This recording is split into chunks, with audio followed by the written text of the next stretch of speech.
संवाद उपनिषद श्रृंखला में आज का विषय संप्रेषण की परिभाषा और सिद्धांत भाग 15। ध्यान ही चेतना का जागरण करता है। इसकी शुरुआत में ही व्यक्ति को शरीर से मुक्त हो जाना होता है। श्वासन या कायोत्सर्ग की मुद्रा, भ्रष्टा, एकाग्रता का अभ्यास आदि इसमें सहायक क्रियाएं हैं। प्राणायाम दूसरा सोपान है। इसमें श्वास को लयबद्ध एवं मंद करना होता है। जैसे जैसे ध्यान गहन होता है, श्वास की गति मंद होती जाती है। यह मंद गति चमत्कारी साबित होती है। इसकी शरीर और मन को जोड़ने की शक्ति घट जाती है। मन में विचार चलते रहते हैं, वासनाएं भी जागृत रहती हैं, किंतु शरीर पर प्रभावी नहीं हो पाती। तब संकल्पित मन विज्ञान में कोष की ओर मुड़ता है। सुप्त चेतना से उसका साक्षात होता है। मन की वासनाएं चेतना से टकराती हैं। उन वासना तरंगों को व्यक्ति समझने का प्रयास करता है। भाव भी विचार रूप होते हैं, विचार भी पदार्थ होते हैं। आचार का निर्माण विचारों से होता है। मनुष्य वैसा ही बन जाता है। भावना का अगला स्वरूप ही ध्यान है। भव यानी संसार, भाव यानी विचार। एक रोग एक चिकित्सा। अंतःकरण की प्रवृत्ति को भाव कहा है। ध्यान आत्मचिंतन है, अनुप्रेक्षा है। भाव एवं ध्यान साथ रहते हैं। बार बार स्फुरित होने वाली विचार तरंगे ही भाव कहलाती हैं, जिनके द्वारा मन को भावित संस्कारित किया जाए। आत्मा का एकत्व, अनित्यता, असरण आदि को धर्म ध्यान कहा है। आगे चलकर ध्यान भी निरालंब रूप होने लगता है। यह ध्यान और इसके साथ लोक कल्याण का भाव, सकारात्मक नियत, समष्टि भाव या वसुदैव कुटुंबकम की अवधारणा हर ध्यान को ऊर्ध्वगामी बना देती है।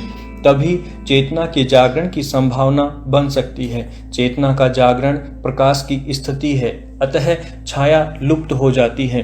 व्यक्ति आनंदमय कोष में प्रतिष्ठित हो जाता है। हमारे अध्यात्म के 4 भाग हैं: आत्मा, मन, बुद्धि और शरीर। शरीर और बुद्धि शिक्षा के तथा आत्मा और मन धर्म के विषय बन गए। शिक्षा धर्म निरपेक्ष हो गई। तब व्यक्ति स्वयं धर्म की पहचान कहाँ सीखेगा? शिक्षा के मूल धरातल आधि दैविक, आधि भौतिक एवं आध्यात्मिक तो खो ही गए। व्यक्तित्व विकास पीछे छूट गया। योगक्षेम की परिभाषा ही बदल गई। ज्ञान छूट गया, विज्ञान रह गया। ब्रह्म छूट गया, माया रह गई। सम छूट गया, कृति रह गई, यानी संस्कृति खंड खंड हो गई। शिक्षा प्राप्ति में 20 साल तक किया गया श्रम और लगाया गया धन जीवन संघर्ष में व्यक्ति के काम नहीं आएगा। ब्रह्म के 4 पाद कहे गए हैं: निर्विशेष, परात्पर, पूर्ण और पुरुष। ब्रह्म एक ही पाद विश्व पर खड़ा है, शेष 3 दिखाई नहीं देते। अहम ब्रह्मास्मि, मैं ही ब्रह्म हूँ। मेरे भी 4 पाद हैं: शरीर, मन, बुद्धि और आत्मा। इनमें एक पाद शरीर ही दिखाई देता है, शेष 3 अदृश्य हैं, किंतु ये ही शरीर में अभिव्यक्त होते हैं। शरीर सभ्यता है। अन्य में कोष भीतर के 4 कोषों का पोषण भी है और सुरक्षा का कवच भी। अतः ठीक ही कहा है, पहला सुख निरोगी काया। जीवन का लक्ष्य है अभ्युदय और निःश्रेयस। इसी को योगक्षेम कहते हैं। विद्या के योग से अविद्या के आवरण हटाना, आत्म साक्षात्कार करना, मोक्ष ही पुरुषार्थ का लक्ष्य है। आज शिक्षा में पुरुष प्रकृति का स्वरूप ही नहीं रहा। सृष्टि का निर्माण युगल तत्व अग्नि सोम से अथवा योसा वृषा से होता है। कौन बताता है? इस ज्ञान के बिना स्त्री पुरुष भी मात्र शरीर रह गए, जैसे अन्य प्राणियों के होते हैं। ईश्वर, अंश, जीव अविनाशी कहा है। इनको जागृत करना तथा इनका जीवन में उपयोग कैसे हो पाएगा? शिक्षा तो इनको भुला देती है। कमाना सीख जाता है तथा समाज को कुछ देना भी चाहिए, यह बात भूल जाता है। निःश्रेयस आत्मा का विषय है। अभ्युदय शरीर, मन, बुद्धि का। आत्मा केंद्रीभूत तत्व है, सत्य है। मन, बुद्धि ऋत पर्याय है। सूर्य सत्याग्नि है। जो सोम इस अग्नि को, सूर्य के स्वरूप को प्रतिष्ठित रखता है, वह परमेष्टि सोम ऋत है। सूर्य उसी सोम समुद्र में तैरता हुआ परमेष्टि मंडल की परिक्रमा करता है। परमेष्टि के अधिष्ठाता प्राण विष्णु है। यही गोलोक भी कहलाता है। जीव लौटकर यहीं आता है। यही निःश्रेयस का अंतिम पड़ाव है। विष्णु पत्नी लक्ष्मी ही अभ्युदय का पर्याय है। दाम्पत्य भाव में भी पति अग्नि रूप केंद्र में रहता है। ऋत रूप में पत्नी ही उसको पूर्णता देती है, उसके स्वरूप की प्रतिष्ठा बनी रहती है। सौम्या होने के कारण संपूर्ण जीवन अग्नि में आहूत रहती है। शेष पुरुष रहता है, सौम्या नहीं रहती। अतः सौम्या अभ्युदय का कारण बनती है। प्राचीन भारतीय शिक्षा पद्धति को वापस लाने की आवश्यकता नहीं है, किंतु वेदों में सुरक्षित उसकी आत्मा महत्वपूर्ण है, मूल्यवान है। विज्ञान ने हमें जो दिया उससे हमारा पेट तो भरा है, मन नहीं भरा। देश काल की सीमाओं को तो हमने छोटा कर लिया, किंतु मन की आंतरिक सीमाओं को विस्तार नहीं दे पाए। अतः ब्रह्मांड और स्वयं में एक लयता स्थापित नहीं कर पाए। वेद संस्कृति में हमें उस प्रज्ञा का दर्शन होता है जो कठिन समय में हमारी मदद करती है। वेद की कविताओं में मौलिक, प्रामाणिक और मानसिक स्तर के वे अनुभव अंकित हैं जो हमें अध्यात्म में ले जाते हैं। शरीर, मन और प्राण से परे भी एक सत्ता है जहाँ केवल प्रकाश है, आनंद है।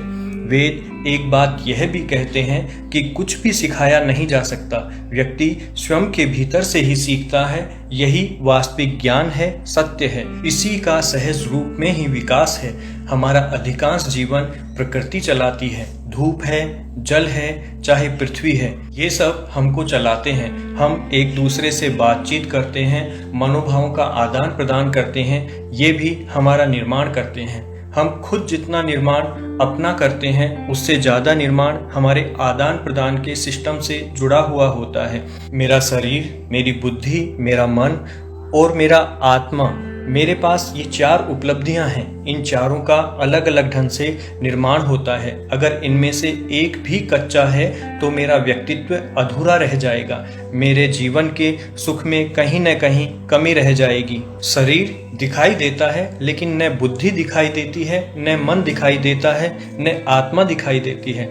3/4 जो मेरा हिस्सा है वो मुझे दिखाई नहीं देता, लेकिन ये तीनों मिलकर मेरे शरीर को चलाते हैं। शरीर साधन है, साध्य नहीं है। शरीर इन तीनों की अभिव्यक्ति का और इन तीनों के विकास का साधन है।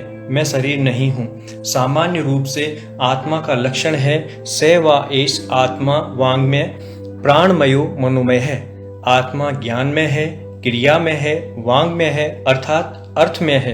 इन मन, प्राण व नाम की ज्ञान, क्रिया, अर्थमयी तीन कलाओं की सापेक्षता से ही आत्मकृति के मनोमयी ज्ञान कृति, प्राणमयी क्रिया कृति, वाङ्मयी अर्थ कृति, ये तीन कृतियां आविर्भूत होती हैं। इन तीनों कृति भावों को हम आत्म सृष्टि कह सकते हैं।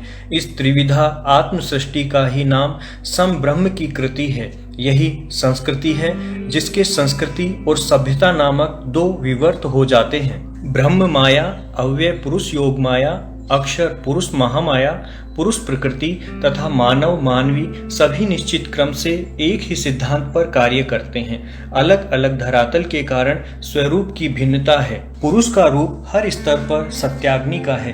प्रकृति ऋत सोम है, अतः स्वरूप परिवर्तन का कार्य माया करती है और स्वरूप पुरुष का बदलता जाता है। जहाँ तक अन्य जड़ चेतन सृष्टि का क्षेत्र है, उसका आधार शरीर, मन, बुद्धि का रहता है। ये त्रिगुण प्रकृति से आवृत्त होने के कारण स्वतंत्र कार्य नहीं कर सकते।